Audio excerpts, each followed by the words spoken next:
எண்ணங்கள், மனது. நான் யாரு, எங்க இருந்து வந்தேன் மேட்டர் இல்லை, நான் என்னவா இருக்க போறேன்.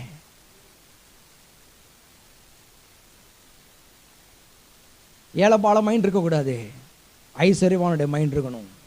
ஐஸ்வர்ய சம்மனுடைய பிள்ளைனா அப்படிப்பட்ட மைண்ட் என்ன செய்யணும், வர வேண்டும், வேலையில வரணும். கர்த்தர் கொடுத்திருக்கிற வாழ்க்கை எவ்வளவு பெரிய வாழ்க்கை, அனுபவித்து சொல்ல வேண்டும், ருசிச்சு சொல்ல வேண்டும். உன் கயிறுகளை நீளமாக்கு, நீளமாக்கு. சொல்லு, சொன்னாதான் நடக்கும். சொல்லு சொல்லு சொல்லு, சொன்னாதான் நடக்க போகுது. நான் சொன்னதுனால தான் வானம் வந்துச்சு, நான் சொன்னதுனால தான் அகாவிரி வந்துச்சு, நான் சொன்னதுனால தான் சூரிய சந்திர நட்சத்திர குடும்பங்கள் வந்தது, நான் சொன்னது